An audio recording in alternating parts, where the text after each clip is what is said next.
Capítulo 41. La liberación del pueblo de Dios. Cuando los que honran la ley de Dios hayan sido privados de la protección de las leyes humanas, empezará en varios países un movimiento simultáneo para destruirlos. Conforme vaya acercándose el tiempo señalado en el decreto, el pueblo conspirará para extirpar la secta aborrecida.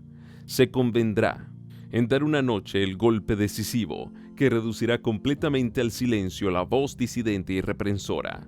El pueblo de Dios, algunos en las celdas de las cárceles, otros escondidos en ignorados escondrijos de bosques y montañas, invocan aún la protección divina, mientras que por todas partes, compañías de hombres armados, instigados por legiones de ángeles malos, se disponen a emprender la obra de muerte.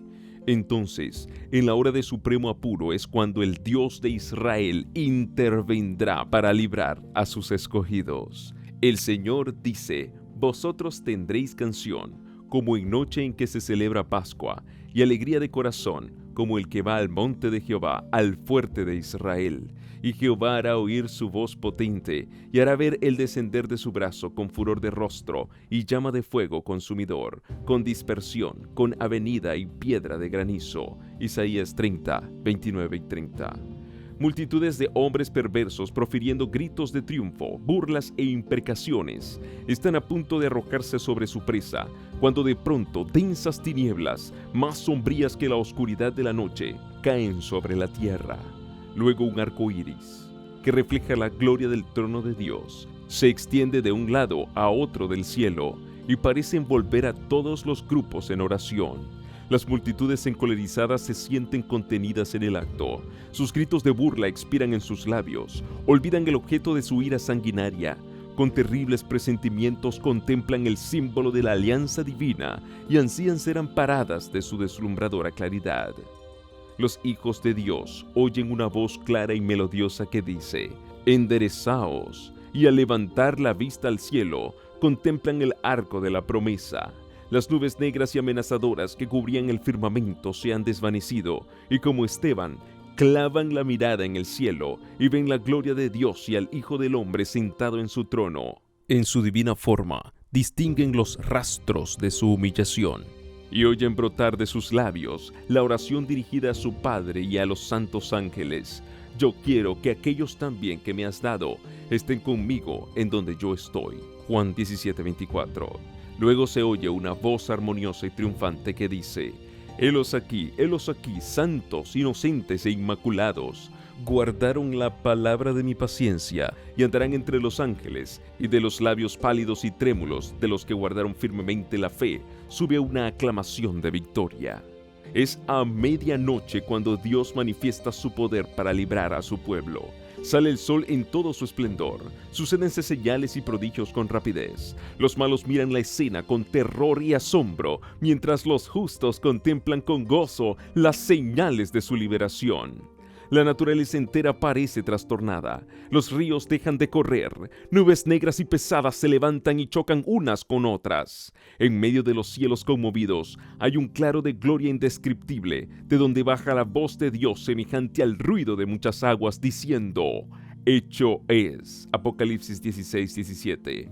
Esa misma voz sacude los cielos y la tierra. Síguese un gran terremoto, cual no fue jamás desde que los hombres han estado sobre la tierra. Versículo 18. El firmamento parece abrirse y cerrarse. La gloria del trono de Dios parece cruzar la atmósfera. Los montes son movidos como una caña al soplo del viento, y las rocas quebrantadas se esparcen por todos lados. Se oye un estruendo como de cercana tempestad. El mar es azotado con furor. Se oye el silbido del huracán, como voz de demonios en misión de destrucción. Toda la tierra se alborota e hincha como las olas del mar. Su superficie se raja, sus mismos fundamentos parecen ceder. Se hunden cordilleras, desaparecen islas habitadas. Los puertos marítimos, que se volvieron como Sodoma por su corrupción, son tragados por las enfurecidas olas. La grande Babilonia vino en memoria delante de Dios para darle el cáliz del vino del furor de su ira. Versículo 19. Pedrisco grande, cada piedra como del peso de un talento. Versículo 21. Hace su obra de destrucción. Las más soberbias ciudades de la tierra son arrasadas. Los palacios suntuosos en que los magnates han malgastado sus riquezas en provecho de su gloria personal, caen en ruinas ante su vista. Los muros de las cárceles se parten de arriba abajo y son libertados los hijos de Dios que habían sido apresados por su fe. Los sepulcros se abren y muchos de los que duermen en el polvo de la tierra serán despertados, unos para vida eterna y otros para vergüenza y confusión perpetua. Daniel 12:2. Todos los que murieron en la fe del mensaje del tercer ángel salen glorificados de la tumba para oír el pacto de paz que Dios hace con los que guardaron su ley. Los que le traspasaron, Apocalipsis 1:7, los que se mofaron y se rieron de la agonía de Cristo, y los enemigos más acérrimos de su verdad y de su pueblo, son resucitados para mirarle en su gloria y para ver el honor con que serán recompensados los fieles y obedientes. Densas nubes cubren aún el firmamento. Sin embargo, el sol se abre paso de vez en cuando, como si fuese el ojo vengador de Jehová. Fieros relámpagos rasgan el cielo con fragor, envolviendo a la tierra en claridad de llamaradas. Por encima del ruido aterrador de los truenos, se oyen voces misteriosas y terribles que anuncian la condenación de los impíos. No todos entienden las palabras pronunciadas, pero los falsos maestros las comprenden perfectamente. Los que poco antes eran tan temerarios, jactanciosos y provocativos, y que tanto se regocijaban al ensañarse con el pueblo de Dios observador de sus mandamientos, se sienten presa de consternación y tiemblan de terror. Sus llantos dominan el ruido de los elementos. Los demonios confiesan la divinidad de Cristo y tiemblan ante su poder, mientras que los hombres claman por misericordia y se revuelcan en terror abyecto. Al considerar el día de Dios en santa visión, los antiguos profetas exclamaron: «Aullad, porque cerca está el día de Jehová, vendrá como asolamiento del Todopoderoso». Métete en la piedra, escóndete en el polvo, de la presencia espantosa de Jehová y del resplandor de su majestad. La altivez de los ojos del hombre será batida, y la soberbia de los hombres será humillada, y Jehová solo será ensalzado en aquel día. Porque día de Jehová de los ejércitos vendrá sobre todo soberbio y altivo, y sobre todo ensalzado, y será abatido. Aquel día arrojará el hombre a los topos y murciélagos sus ídolos de plata y sus ídolos de oro que le hicieron para que adorase, y se entrarán en las hendiduras de las rocas y en las cavernas de las peñas por la presencia formidable de Jehová y por el resplandor de su majestad cuando se levantare para herir la tierra. Isaías 13:6, 2:10 al 12, 2:20 y 21. Por un descarrón de las nubes, una estrella arroja rayos de luz, cuyo brillo queda cuadruplicado por el contraste con la obscuridad. Significa esperanza y júbilo para los fieles, pero severidad para los transgresores de la ley de Dios. Los que todos lo sacrificaron por Cristo están entonces seguros, como escondidos en los pliegues del pabellón de Dios.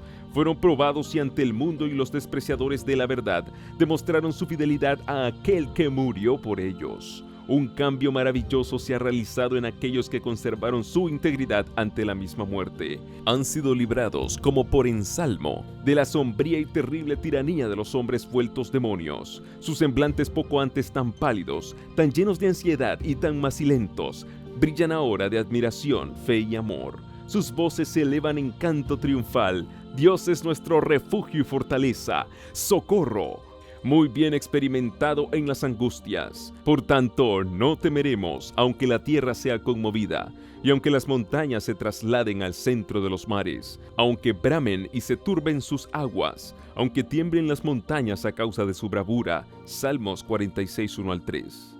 Mientras estas palabras de santa confianza se elevan hacia Dios, las nubes se retiran y el cielo estrellado brilla con esplendor indescriptible en contraste con el firmamento negro y severo en ambos lados. La magnificencia de la ciudad celestial rebosa por las puertas entreabiertas. Entonces aparece en el cielo una mano que sostiene dos tablas de piedra puestas una sobre otra.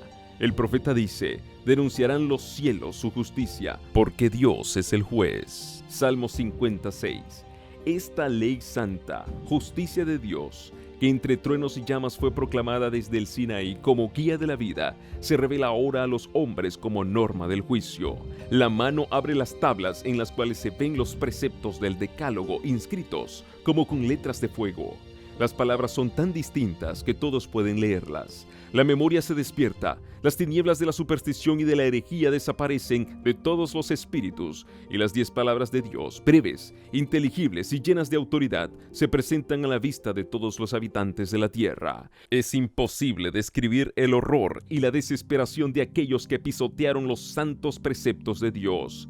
El Señor les había dado su ley con la cual hubieran podido comparar su carácter y ver sus defectos, mientras que había aún oportunidad para arrepentirse y reformarse.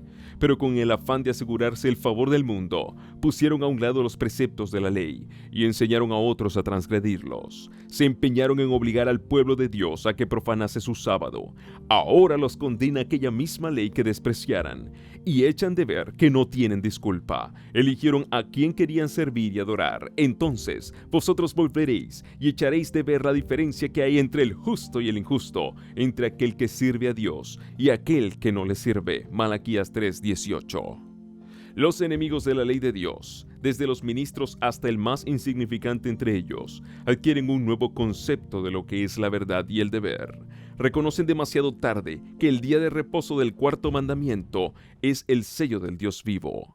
Ven demasiado tarde la verdadera naturaleza de su falso día de reposo y el fundamento arenoso sobre el cual construyeron. Se dan cuenta de que han estado luchando contra Dios. Los maestros de la religión condujeron las almas a la perdición mientras profesaban guiarlas hacia las puertas del paraíso. No se sabrá antes del día del juicio final cuán grande es la responsabilidad de los que desempeñan un cargo sagrado y cuán terribles son los resultados de su infidelidad. Solo en la eternidad podrá apreciarse debidamente la pérdida de una sola alma. Terrible será la suerte de aquel a quien Dios diga: apártate, mal servidor.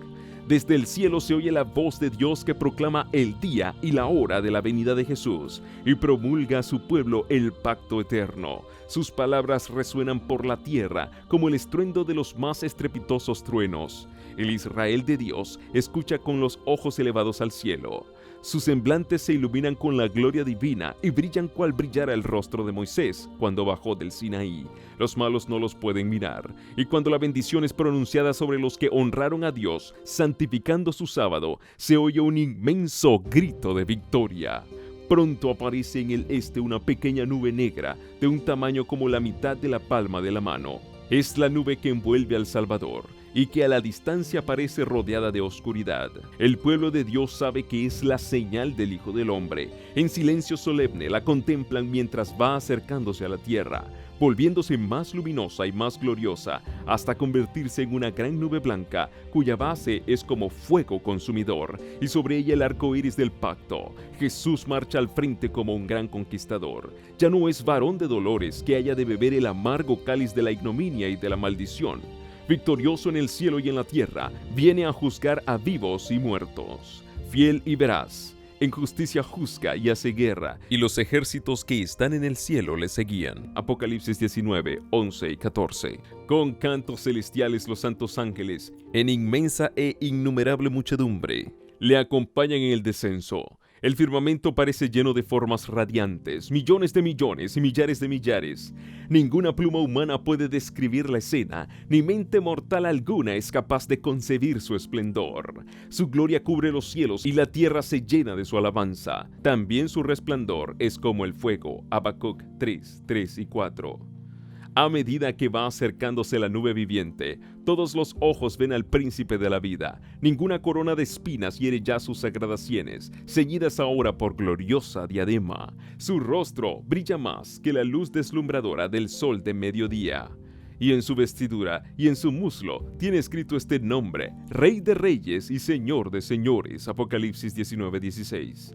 Ante su presencia hanse tornado pálidos todos los rostros. El terror de la desesperación eterna se apodera de los que han rechazado la misericordia de Dios. Se deslíe el corazón y se baten las rodillas, y palidece el rostro de todos. Jeremías 36, Nahum 2:10. Los justos gritan temblando: ¿quién podrá estar firme? Termina el canto de los ángeles y sigue un momento de silencio aterrador. Entonces se oye la voz de Jesús que dice: «Bástaos mi gracia». Los rostros de los justos se iluminan y el corazón de todos se llena de gozo. y los ángeles entonan una melodía más elevada y vuelven a cantar al acercarse aún más a la tierra. El Rey de Reyes desciende en la nube, envuelto en llamas de fuego. El cielo se recoge como un libro que se enrolla, la tierra tiembla ante su presencia y todo monte y toda isla se mueven de sus lugares. Vendrá nuestro Dios y no callará, fuego consumirá delante de él, y en derredor suyo habrá tempestad grande. Convocará a los cielos de arriba y a la tierra para juzgar a su pueblo. Salmos 53 y 4. Y los reyes de la tierra, y los príncipes, y los ricos, y los capitanes, y los fuertes, y todo siervo y todo libre se escondieron en las cuevas, y entre las peñas de los montes, y decían a los montes y a las peñas: caed sobre nosotros y escondednos de la cara de aquel que está sentado sobre el trono, y de la ira del Cordero, porque el gran día de su ira es venido. ¿Y quién podrá estar firme? Apocalipsis 6, 15 al 17. Cesaron las burlas. Callan los labios mentirosos, el choque de las armas y el tumulto de la batalla, con revolcamiento de vestidura en sangre. Isaías 9:5. Han concluido.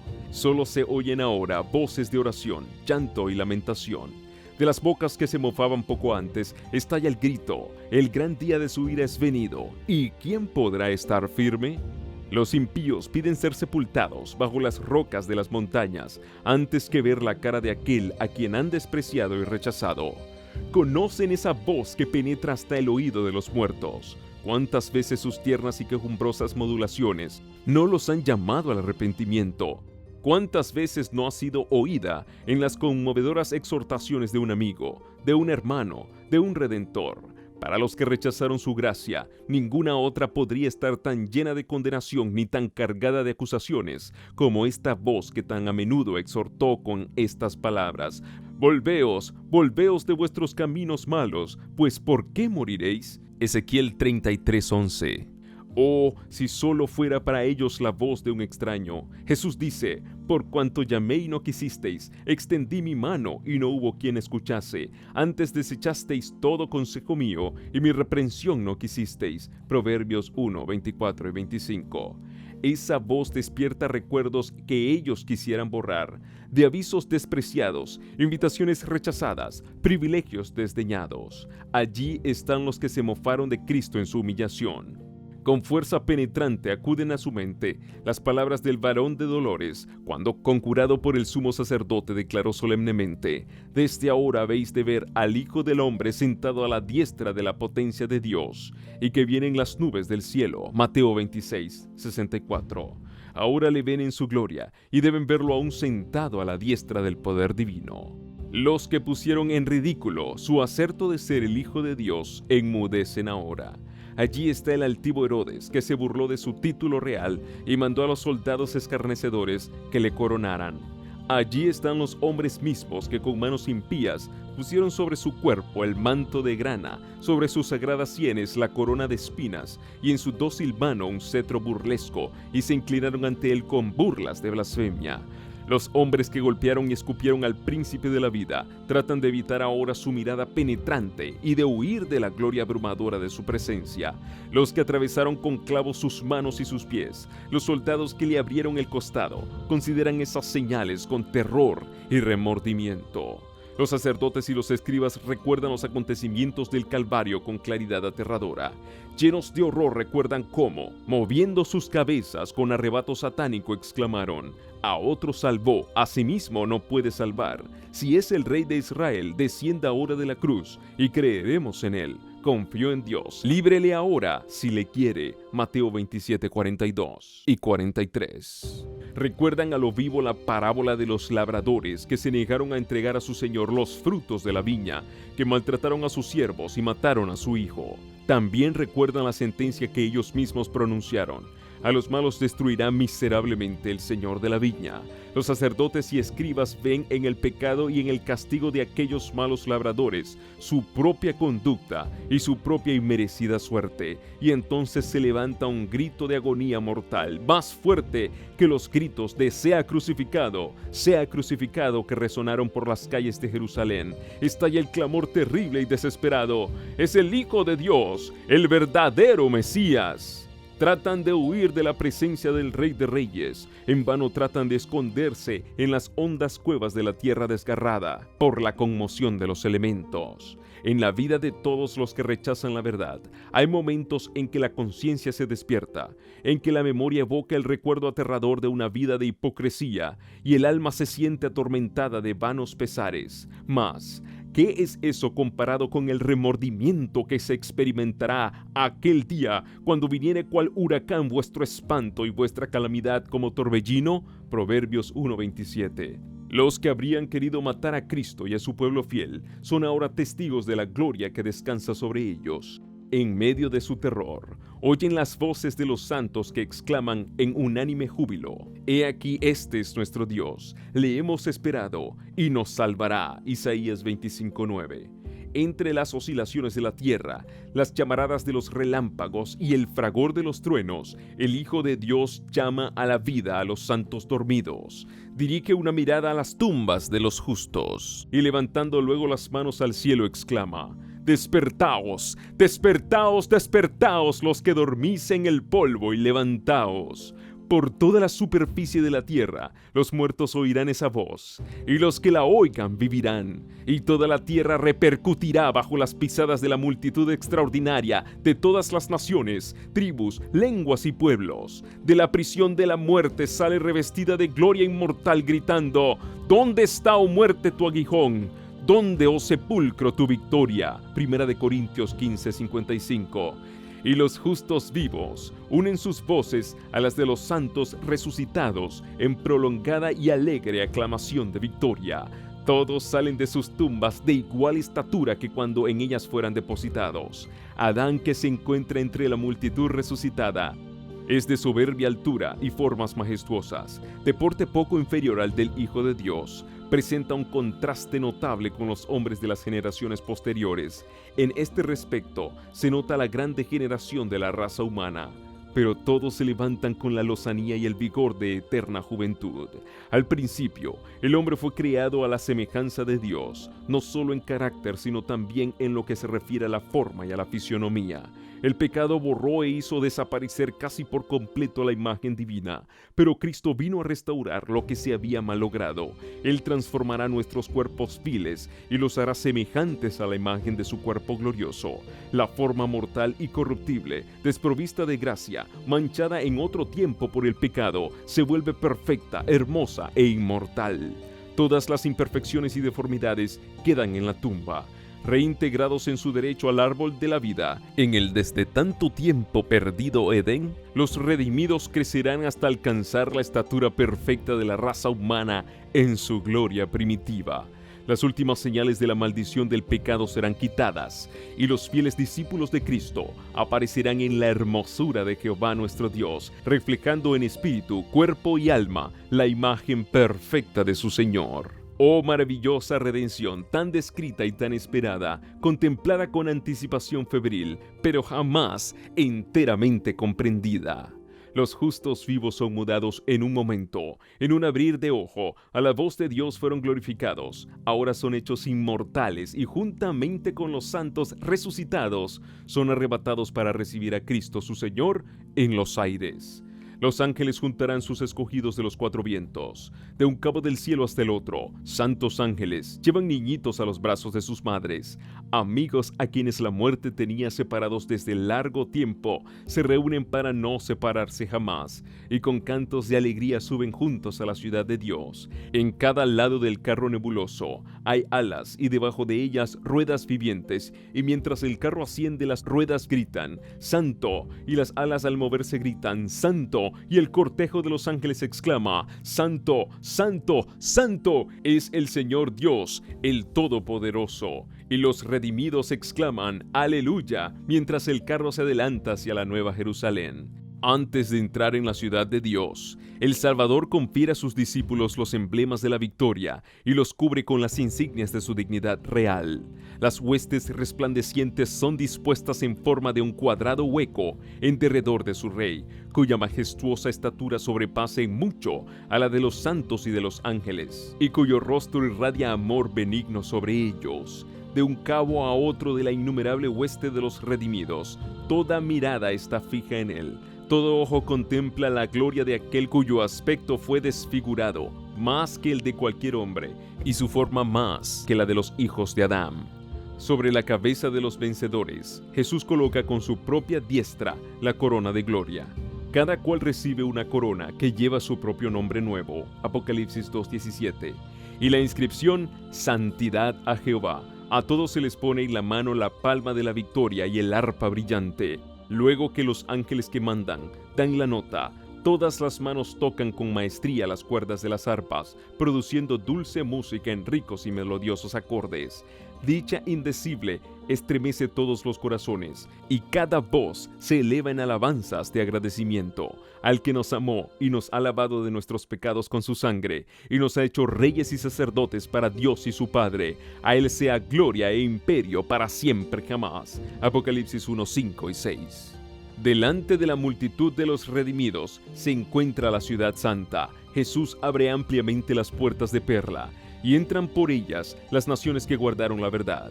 Allí contemplan el paraíso de Dios, el hogar de Adán en su inocencia. Luego se oye aquella voz más armoniosa que cualquier música que haya acariciado jamás el oído de los hombres, y que dice: vuestro conflicto ha terminado. Venid, benditos de mi Padre, heredad del reino preparado para vosotros desde la fundación del mundo. Entonces se cumple la oración del Salvador por sus discípulos. Padre, aquellos que me has dado, quiero que donde yo estoy, ellos estén también conmigo.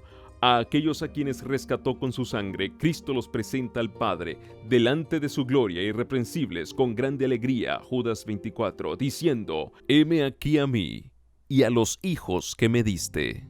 A los que me diste yo los guardé. Oh maravillas del amor redentor, qué dicha aquella cuando el Padre Eterno, al ver a los redimidos, verá su imagen. Ya desterrada la discordia del pecado y sus manchas quitadas, y a lo humano una vez más en armonía con lo divino. Con amor inexpresable Jesús admite a sus fieles en el gozo de su Señor.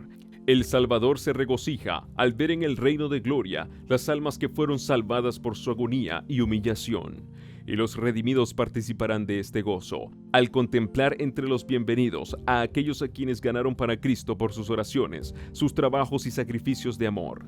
Al reunirse en torno del gran trono blanco, indecible alegría llenará sus corazones cuando noten a aquellos a quienes han conquistado para Cristo y vean que uno ganó a otros y estos a otros más, para ser todos llevados al puerto de descanso, donde depositarán sus coronas a los pies de Jesús y le alabarán durante los siglos sin fin de la eternidad. Cuando se da la bienvenida a los redimidos en la ciudad de Dios, un grito triunfante de admiración llena los aires. Los dos Adanes están a punto de encontrarse. El Hijo de Dios está en pie con los brazos extendidos para recibir al Padre de nuestra raza, al ser que Él creó, que pecó contra su Hacedor y por cuyo pecado el Salvador lleva las señales de la crucifixión. Al distinguir a Adán las cruentas señales de los clavos, no se echa en los brazos de su Señor, sino que se prosterna humildemente a sus pies exclamando: digno, digno es el Cordero que fue inmolado. El Salvador lo levanta con ternura y le invita a contemplar nuevamente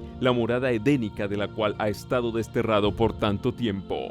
Después de su expulsión del Edén, la vida de Adán en la tierra estuvo llena de pesar. Cada hoja marchita, cada víctima ofrecida en sacrificio, cada ajamiento en el hermoso aspecto de la naturaleza, cada mancha en la pureza del hombre, le volvían a recordar su pecado.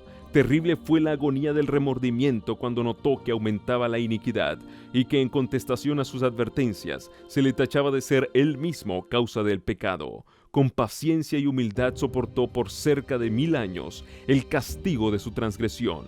Se arrepintió sinceramente de su pecado y confió en los méritos del Salvador prometido y murió en la esperanza de la resurrección. El Hijo de Dios reparó la culpa y caída del hombre y ahora, merced a la obra de propiciación, Adán es restablecido a su primitiva soberanía. Transportado de dicha, contempla los árboles que hicieron una vez su delicia, los mismos árboles cuyos frutos recogiera en los días de su inocencia y dicha. Ve las vides que sus propias manos cultivaron, las mismas flores que se gozaba en cuidar en otros tiempos. Su espíritu abarca toda la escena, comprende que este es en verdad el Edén restaurado y que es mucho más hermoso ahora que cuando él fue expulsado.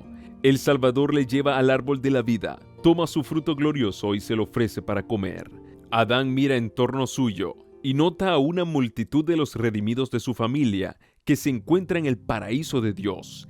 Entonces arroja su brillante corona a los pies de Jesús y cayendo sobre su pecho, abraza al Redentor. Toca luego el arpa de oro y por las bóvedas del cielo repercute el canto triunfal: digno, digno, digno es el Cordero que fue inmolado y volvió a vivir.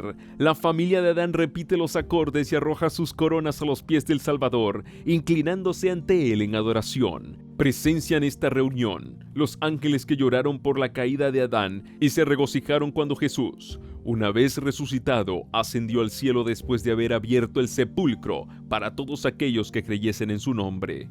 Ahora contemplan el cumplimiento de la obra de redención y unen sus voces al cántico de alabanza. Delante del trono, sobre el mar de cristal, ese mar de vidrio que parece revuelto con fuego por lo mucho que resplandece con la gloria de Dios, hállase reunida la compañía de los que salieron victoriosos de la bestia y de su imagen, y de su señal, y del número de su nombre. Con el Cordero en el monte de Sión, teniendo las arpas de Dios, están en pie los 144,000 que fueron redimidos de entre los hombres. Se oye una voz como el estruendo de muchas aguas, y como el estruendo de un gran trueno, una voz de tañedores de arpas que tañían con sus arpas. Cantan un cántico nuevo delante del trono, un cántico que nadie podía aprender sino aquellos 144,000.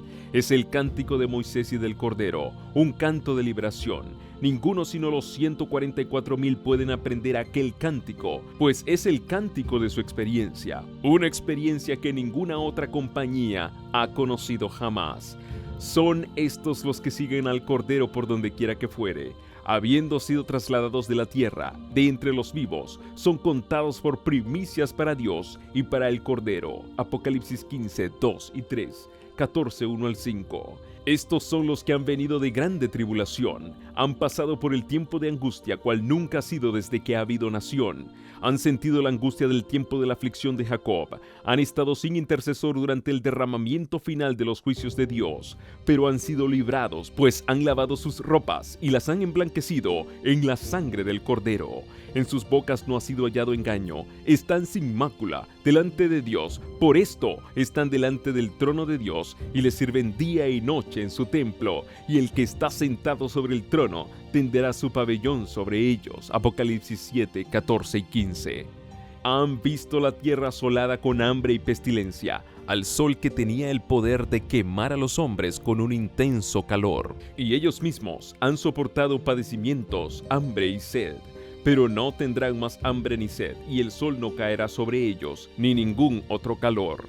Porque el Cordero, que está en medio del trono, los pastoreará, y los guiará a fuentes vivas de aguas, y Dios limpiará toda lágrima de los ojos de ellos. Apocalipsis 7, 14 al 17.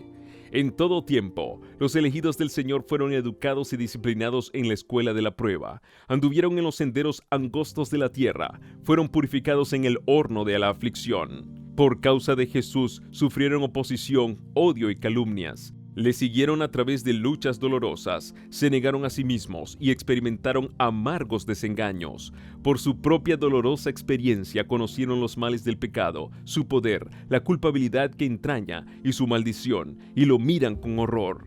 Al darse cuenta de la magnitud del sacrificio hecho para curarlo, se sienten humillados ante sí mismos, y sus corazones se llenan de una gratitud y alabanza que no pueden apreciar los que nunca cayeron. Aman mucho porque se les ha perdonado mucho. Habiendo participado de los sufrimientos de Cristo, están en condición de participar de su gloria. Los herederos de Dios han venido de buhardillas, chozas, cárceles, cadalzos, montañas, desiertos, cuevas de la tierra y de las cavernas del mar. En la tierra fueron pobres, angustiados, maltratados. Millones bajaron a la tumba cargados de infamia, porque se negaron terminantemente a ceder a las pretensiones engañosas de Satanás. Los tribunales humanos los sentenciaron como a los más viles criminales, pero ahora Dios es el juez. Salmos 56. Ahora los fallos de la tierra son invertidos. Quitará la afrenta de su pueblo. Isaías 25:8. Y llamarles han pueblo santo, redimidos de Jehová. Él ha dispuesto darles gloria en lugar de ceniza, óleo de gozo en lugar de luto, manto de alegría en lugar del espíritu angustiado. Isaías 62:12, 61:3. Ya no seguirán siendo débiles, afligidos, dispersos y oprimidos. De aquí en adelante estarán siempre con el Señor. Están ante el trono, más ricamente vestidos que jamás lo fueron los personajes más honrados de la tierra. Están coronados con diademas más gloriosas que las que jamás ciñeron los monarcas de la tierra. Pasaron para siempre los días de sufrimiento y llanto. El Rey de Gloria ha secado las lágrimas de todos los semblantes. Toda causa de pesar ha sido alejada. Mientras agitan las palmas, dejan oír un canto de alabanza, claro, dulce y armonioso. Cada voz se une a la melodía hasta que entre las bóvedas del cielo repercute el clamor. Salvación a nuestro Dios que está sentado sobre el trono y al Cordero. Amén. La bendición y la gloria y la sabiduría y la acción de gracias y la honra y la potencia y la fortaleza sean a nuestro Dios para siempre jamás. Apocalipsis 7, 10 y 12. En esta vida podemos apenas empezar a comprender el tema maravilloso de la redención. Con nuestra inteligencia limitada, podemos considerar con todo fervor la ignominia y la gloria, la vida y la muerte, la justicia y la misericordia que se tocan en la cruz.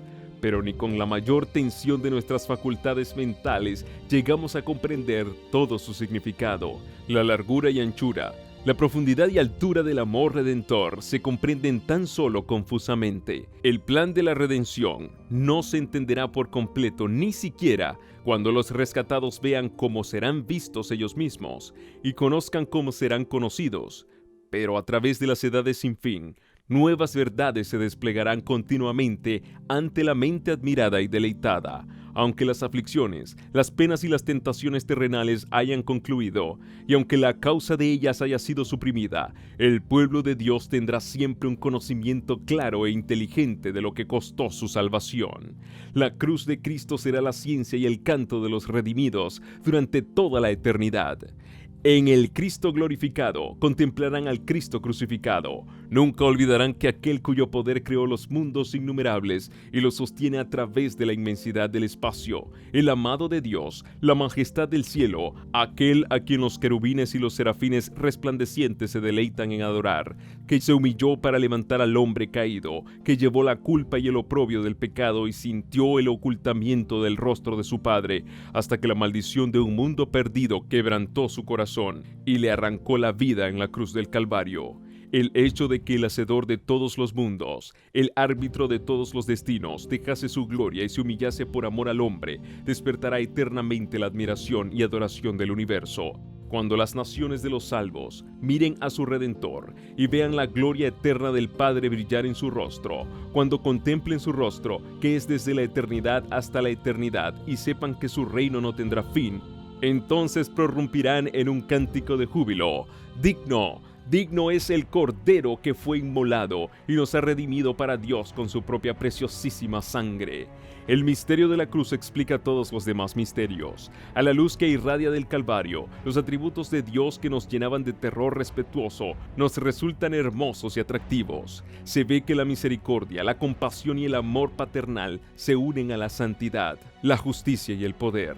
Al mismo tiempo que contemplamos la majestad de su trono, tan grande y elevado, vemos su carácter en sus manifestaciones misericordiosas y comprendemos como nunca antes el significado del apelativo conmovedor, Padre Nuestro. Se echará de ver que aquel cuya sabiduría es infinita no hubiera podido idear otro plan para salvarnos que el sacrificio de su Hijo.